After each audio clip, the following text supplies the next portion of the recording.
Halo, kita jumpa lagi di acara Bincang Kampus.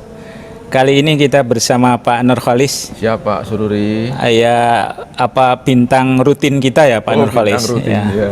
Bintang Tapi, 7 Pak ya. Bintang 7. Tapi kali ini ada bintang tamu ini. Bintang ada tamu, Mbak ya. Manda ya.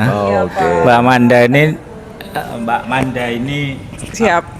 Aku sih. Nanti dipotong. Mbak Manda itu di Grand Davam ya. PR-nya Pak ya. Grand Rohan Pak. Grand Rohan Jogja. Wah, maaf kok keliru terus ya. Dulu Davam, sekarang dulu Davam, Rohan. ya. Itu. Rohan. Sudah rebrand Pak. Ya. Baru sekali. Jadi mulai tanggal 1 Januari 1 Januari. itu kami sudah berubah nama jadi Grand Rohan Jogja. Oke, baik. Gitu. Karena sebelumnya memang masih dalam manajemen Davam. Gitu. Jadi sekarang Ya. sudah independen Pak, sudah Grand Rohan. Ya. Dulu bagi Begitu. hasil gitu ya modelnya ya. Betul, Dulu ya. ya karena kan ada hotel operator ya Pak, jadi maksudnya semua memang Nah, on itu juga ada manage-nya aspek dari. pajaknya itu terkait dengan kalau ada Davam bagaimana, kalau sendiri bagaimana. Itu beda juga pajaknya. Oh gitu ya Pak. Lain waktu kita bahas itu ya Pak ya. Oke, bisa. Gitu Pak. Jadi kami memang masih baru sekali gitu, terus malah sekarang dapat kesempatannya langsung on frame ini dengan bapak-bapak.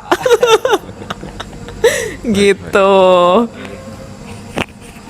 Oke, terima kasih Mbak Manda. Nah, Pak Nur, kali ini kita akan bahas masalah pajak untuk YouTube. Oke, baik. Ini YouTuber ya, Pak ya? YouTuber ya. Konon kabarnya penghasilan YouTube itu besar ya. Ya, betul. Sekarang kan banyak artis-artis yang punya kanal YouTube, Ya. hampir semua Semuanya, ya. Pak. Termasuk Pak Sandiaga Uno ya. Karena nggak manggung lagi Pak sekarang ya. Nggak manggung lagi. Ini manggungnya di kamar-kamar Pak ya, di Betul, masing-masing ya Pak ya. Nah, intinya kan semua pendapatan kan mestinya akan menjadi objek pajak. Ya. Nah, gimana ini dengan persoalan YouTube Ya, nih, Pak? Baik Pak. Jadi dari manapun orang punya sumber penghasilan, pajak punya pandangan yang sama. Yang dilihat itu bukan cara mencarinya, tetapi hasilnya itu. Ya. Dari YouTuber, dari orang jual sepatu, dari dia seorang konsultan, ya yang dilihat itu ujungnya. Ya. Berapa penghasilan yang dia terima? Ya. Dari YouTuber misalkan ada yang sampai puluhan miliar setiap bulannya, itu juga kena pajak. Ya. Yang cuma puluhan juta tiap bulannya pun juga kena pajak. Cuman rate-nya berbeda Pak. Ya. Kalau yang tinggi ya nanti progresif, Ya. berlapis, akan Ya. kena lapisan yang paling tinggi. Ya. Kalau yang kecil ya nanti lapisannya yang rendah. Oke. Jadi adil Pak. Adil gitu ya. Ya. Oke, jadi siap-siap ya para YouTuber yang sudah punya penghasilan besar dari YouTube. Kalau deteksinya tadi kan sekarang perbankan sudah terbuka. Perbankan dari terbuka, Pak. dari Karena pasti dia kan kasih data ke YouTube Pak ya untuk Iya. mendapatkan komisi iklannya itu kan. Ya, Masuk betul. ke rekening banknya dia. Ya. Pasti pajak bisa mengakses. Ya. Oke. Berapa mutasi penghasilan dia per bulannya. Ya, dilihat dari situ aja udah jelas ya, gitu kan ya. betul, Pak. Oke. Kemudian sebenarnya bisa juga dilihat dari PPH SPT ya, Ya, SPT tahunan ya. Ya. Itu kan semua orang kan harus melaporkan kekayaannya Pak. ya kan. Betul. Kan nggak mungkin ada pertambahan kekayaan kok tanpa ada pendapatan gitu ya. Ya, bisa Pak. Jadi nanti pajak punya kemampuan deteksi dengan cara menguji seperti ini Pak. Jadi pajak itu bisa akses data dari bermacam-macam sumber Pak. Ya. Dari perbankan dia bisa akses Ya. data keuangan. Ya. Berapa saldonya, berapa pertambahannya. Ya. Kemudian dari instansi yang mengelola properti, BPN misalnya, dari notaris. Ya. Nah, tanah, gedung, rumah itu bisa diakses. Pajak bisa punya data, Pak. Ya. Nah, termasuk transaksi dia jual beli dengan pihak-pihak lain yang mengeluarkan faktur pajak. Kantor pajak bisa mengakses juga. Ya. Termasuk yang di YouTube, di marketplace. Nah, mereka dikenai kewajiban untuk melaporkan kepada kantor pajak berapa transaksi yang diberikan kepada para YouTuber atau pada para person di marketplace. Ya. Oke. Lalu dibandingkan dengan SPT yang dia laporkan. Ya. Misalkan data-data ini yang didapat kantor pajak, misalnya dia punya aset 5 misalnya. Tapi di SPT dia cuma lapor asetnya 2. Maka orang ini akan dianggap belum patuh nih SPT-nya. Ya. Maka orang ini akan dapat peringatan atau surat dari kantor pajak untuk membetulkan SPT itu memasukkan aset yang belum dia masukkan. Ya. Okay. Otomatis kalau ada penghasilan yang belum masuk pun juga akan diingatkan Pak oleh kantor pajak. Ya. Jadi kantor pajak itu sifatnya pertama persuasif dulu, Ya. Pak. Tidak langsung periksa, datang dihitung pajaknya, tidak. Diingatkan dulu. Ini loh, kami punya data, Anda punya aset, punya penghasilan yang belum dilaporkan. Lalu wajib pajak diminta dengan kerelaannya itu membetulkan laporan pajaknya dia. Ya. Oke. Berapa kali itu Pak biasanya? Kalau untuk tadi persuasif tadi, maksudnya sampai dia memang betul-betul harus melapor kembali, itu maksudnya kesempatan yang diberikan oleh pajak itu sampai berapa kesempatannya lama? kalau secara formal itu cuma 14 hari harus dibetulkan. Oh, oke. Ya. Nah, nanti kalau wajib pajak ini tidak kooperatif, 14 hari kok tidak datang, tidak kasih kabar, maka si wajib pajak ini bisa dilakukan audit atau pemeriksaan untuk memastikan data ini betul-betul terhitung pajaknya, Pak. Jadi resikonya kalau tidak kooperatif adalah pemeriksaan, Pak. Periksa itu artinya orang pajak yang menghitungkan, karena kita dianggap nggak bisa ngitung atau nggak mau ngitung, maka pemeriksaan tugasnya adalah untuk menghitungkan pajaknya si wajib pajak, Pak. Oh, oke, baik. Kembali ke YouTube.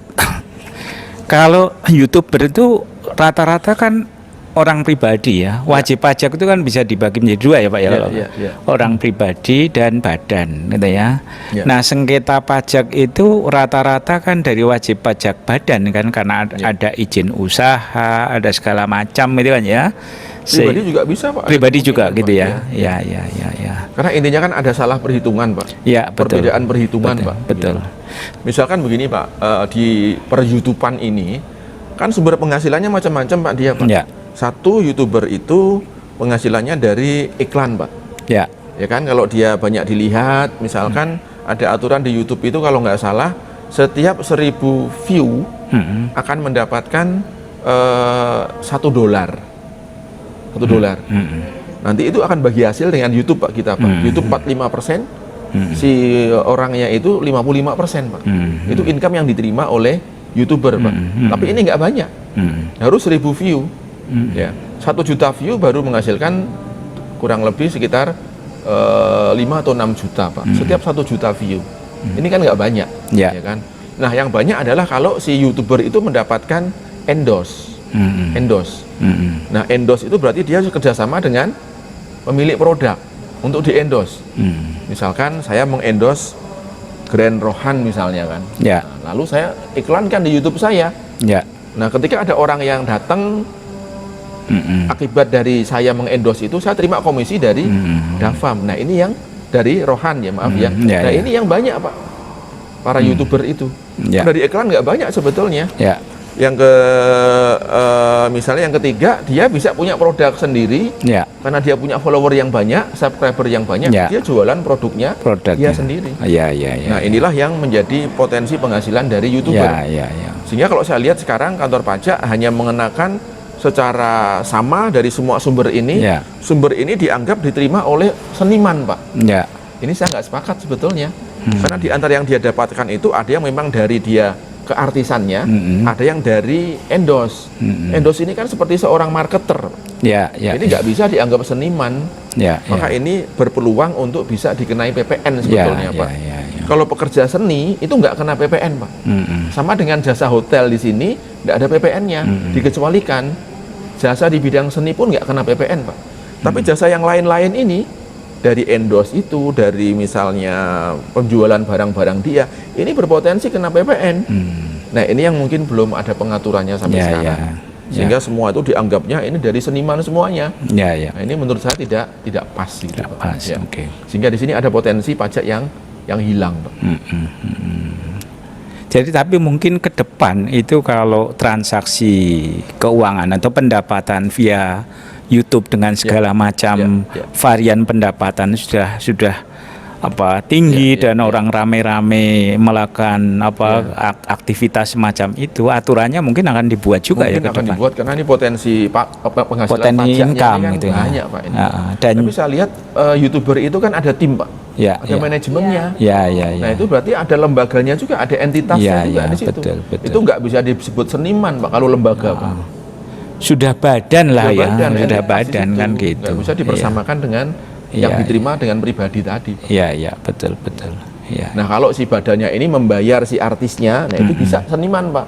Ya. Karena artisnya yang disuruh untuk Ngomong, acting di situ berakting, kan. Itu ya. jasa seniman, oke. Ya, Tapi ya. atas income dari komisi-komisi itu kan masuk ke lembaganya ini, Pak. Ya, ya. Seperti jasa periklanan sebetulnya ya, dia. ya. Jasa Ya. marketing dia sebetulnya. Iya, iya. Karena penghasilannya dari iklan, bukan Ya. dari keartisannya dia sebetulnya. Iya, Pak. iya, iya. Iya. Sekarang ngeblendnya seperti itu ya, maksudnya Iya. kalau YouTuber itu sebetulnya nggak bisa dikatakan benar-benar dia YouTuber gitu Iya, ya. betul. Tadi yang dibilang sama Pak Nurkolis Kebetulan dia untuk- artis kebetulan kan? Iya, Ya. betul. Jadi kadang ya itu tadi mungkin sedikit rumitnya adalah ketika perannya di situ nggak cuman Ya. sebagai artis, tapi itu tadi endorsement juga Ya. gitu. Dia ternyata memang di situ ternyata menjual produk bahkan brandnya Ya, itu pajaknya sendiri beda-beda di gitu. situ. Oh, akhirnya gitu bisa beda-beda ya Pak Bisa untuk beda di situ. pajaknya ya. Bisa beda. Oh, Ya. oke. Karena ada pajak dari badannya juga mungkin karena ketika dia sudah punya mungkin lini bisnis sendiri gitu di bisa, luar bisa. Ya, pekerjaannya dia untuk Ya. seniman itu tadi ya, Pak. Ya, ya. Oh, oke, baik. Jadi menarik sih Pak sebetulnya. Ya. Oke, tapi kalau kita bicara soal mengendorse itu kan sekarang tuh tidak hanya lewat YouTube, lewat TikTok, lewat segala iya, macam ya. iya, Jadi orang-orang yang terkenal itu main TikTok bawa-bawa apalah. Ya, betul. Itu sudah menjadi sumber Ya, walaupun bukan pendapatan. seniman Pak ya, nggak nyeni juga gitu Pak ya. Oh, enggak nyeni. Nyeni itu aneh, semakin aneh semakin nyeni. Iya, iya, iya. Harusnya yang edukatif itu yang Iya. yang justru dihargai Pak ya. Dihargai. Ini yang nyeleneh-nyeleneh ini malah dihargai Pak ya.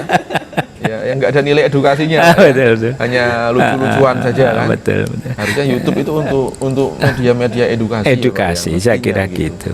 Tapi kalau dengar-dengar edukasi, kita ngomongkan untuk edukasi Ini juga edukasi, kan Pak, gitu ya. kita, Pak. Iya. Jadi untuk teman-teman yang mempelajari pajak ya, yang mengambil program Ya. studi perpajakan ini harus mulai apa ya, memikirkan yang semacam Ya, ini. betul. Dan sekaligus ini kan sebenarnya kan apa ya namanya, kesempatan untuk berprofesi, Ya, kesempatan apa? Profesi. Ya. Jasa profesi bidang Ya, perpajakan. dan ya. saya bisa mengusulkan ke pemerintah Pak ya, ini ada Nah. pengaturan yang harusnya dibedakan antara Ya. seniman dengan penghasilan dari endorse. Ya, ya. Nggak bisa disatukan jadi satu. Ya, ya, Selama betul. ini saya lihat kalau misalkan penghasilannya 5 miliar misalnya, kalau dia dari seniman itu nggak ada PPN-nya Pak. Ya, ya. Dia nggak wajib jadi pengusaha kena pajak. Mm-mm. Tapi kalau dia ada endorse-nya melebihi 4,8 miliar, itu jasa marketing Pak itu situ. Itu objek PPN sebetulnya. Ya, ya, ya, ya. Nah, ini yang belum diatur karena blended tadi, dicampur adukkan tadi. Oh, marketing itu kena PPN ya? Pak. Ya, sama jasa konsultan, jasa konstruksi Oke. itu kan objek PPN juga Pak. PPN masukannya apa kalau gitu itu? Ya nggak ada Pak, Nggak ada ya? hanya keluaran saja Pak. Oh gitu. Iya. Oh. Jadi kan undang-undang kita memilah Pak, ada barang-barang yang kena PPN, ada yang tidak. Jadi intinya itu undang-undang mengatakan di awal semua barang itu terutang PPN, semua jasa terutang PPN, kecuali yang dikecualikan Pak. Ya. Nah ada pengecualiannya, misalnya jasa perhotelan, seniman, ya jasa Iya. pendidikan, jasa kesehatan itu nggak kena PPN Pak, dikecualikan. Dikecualikan. Iya. Ya. Jadi inti tadi PPN masukan dan keluaran gitu ya. Ya. Jadi ada jenis-jenis bisnis tertentu yang PPN-nya itu justru hanya PPN keluaran ya, Saja. masukannya Ya, nggak ada makanya gitu ya. nggak ada pembelian yang ber-PPN. Oke. Ya tadi contohnya marketing ya, marketing, endorsement itu ya Marketing misalnya. kalau misalkan dia harus beli laptop, Ya. beli peralatan yang ada PPN-nya, Ya. itu bisa jadi pajak masukan. Pajak. Pak. Ya. Sepanjang wajib pajak itu sudah mendaftarkan Ya, diri PKP. sebagai Sepanjang PKP. ada pajak keluarannya, maka pajak masukannya bisa dikreditkan, Pak, dikurangkan. Oke, gitu ya. Tapi sebenarnya kalaupun tidak ada pajak masukannya, pajak keluaran sebenarnya kan nggak ada masalah, wong yang bayarkan Membayar konsumen. ya. Ya kan? Kan kita cuma narik saja. Narik saja Pak. Jadi Ya. si penjualnya ini nggak akan kena beban. Sebenarnya nggak rugi ya. Pajak konsumsi Pak, PPN itu Pak. Iya, yang betul. bayar ya yang konsumsi. Betul. Kalau nggak mau konsumsi ya, kalau nggak mau bayar jangan konsumsi gitu. Iya. Cuman masalahnya mungkin jumlahnya itu kan besar. Ya. Sama dengan misalnya saya sudah narik PPN dari Pak Nur, taruhlah 10 miliar, kemudian perasaannya itu duit sendiri sehingga nggak wah eman-eman kalau Itu disetorkan hati-hati nih ke teman-teman pengusaha pemerintah. yang menarik tapi dia nggak mau bayar, Ya. itu udah masuk kategori pidana, Pak. Iya, iya, iya. Ada pasal pidana narik pajak tapi nggak disetorin. Iya. Itu udah unsur pidana, Pak. Loh, narik nggak store itu udah pencurian loh, Pidana, Pak. pencurian, Kan iya. bukan uang sendiri. Betul. Sama dengan Ya. saya itu dititipi uang Ya. Pak Nur untuk saya serahkan ke Mbak Amanda, ya kan? Ya, Titipannya saya pakai untuk Ya, jajan ya, kan sama ya. dengan itu kan? Betul, Pak. Betul. Ya itulah kenapa jadi sanksinya itu besar ya, karena pencurian ya. Pencurian, Pak. Dan jumlahnya spektakuler Luar mungkin. biasa, ya, betul. Gitu ya, Ya. ya, ya. Ya, Oke. jadi bagi para YouTuber ini peluang untuk lebih banyak mengkontribusi pada negara, Pak. Betul. Dari bagian penghasilan yang diterima YouTuber itu, ada memang yang itu penghasilan berkaitan dengan seni. Mm-mm. Itu nggak ada PPN-nya. Tapi yang berkaitan dengan endorse atau marketing itu tetap Ada utang PPN, Ya. ya. Meskipun tidak ada masukannya, Ya, ya. meskipun nggak ada. Yang nggak ada PPN-nya kan tetap ada PPh-nya, kan itu kan ya. Ya, cuma ketambahan PPN kan gitu. Ya, ya. Oke, dan itu harus mestinya kalau memungut kan harus menerbitkan faktur Faktur pajak pajak, Pak, kan, nanti. Iya. gitu kan ya. Iya, iya. Iya, iya. Oke, terima kasih Pak Nur. Baik, Ah, Mas Ruri. semoga ini bincang-bincang kita tentang pajak untuk YouTube yang Ya. ternyata ada macam-macam variannya. Dan kita belum ada penghasilan dari YouTube loh, Pak, ini, Pak, ya. Oh, belum ya? Belum, Pak. Belum ya, Jadi baru bayar PPN-nya pajak, ya. Pak. Kita kan edukasi aja, Pak, ini. Oke, kelihatannya, oke, kan. oke. Jadi gini lah, kalau nyinggung dikit lah ya.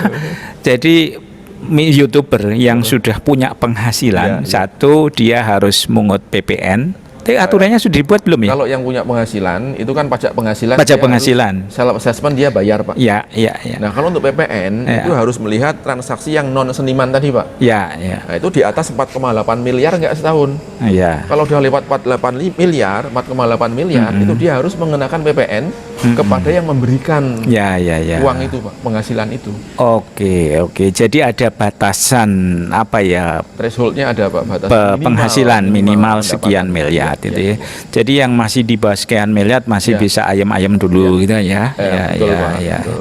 Tapi kalau tadi ngomong-ngomong soal pajak, kesadaran pajak itu sebenarnya ya tadi saya mau ngomong apa ya?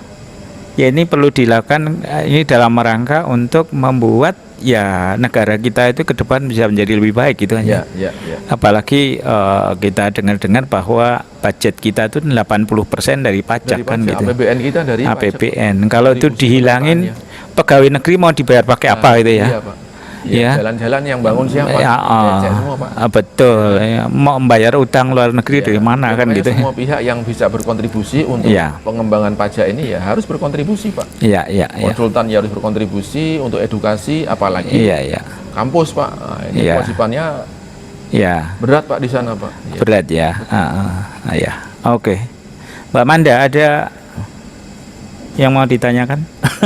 Jawab sih Pak. Oh, sudah ya. Ya, ya. Oke, terima kasih. Assalamualaikum warahmatullahi wabarakatuh. Waalaikumsalam Teman-teman warahmatullahi sampai ketemu di sesi berikutnya. Mungkin masih bersama Pak Nurholis Siap, nih. siap, siap. Dan Mbak Manda mungkin ya. Kapan-kapannya Mbak Manda ya. Siap. Baik, baik. Ya. Ayo, terima kasih.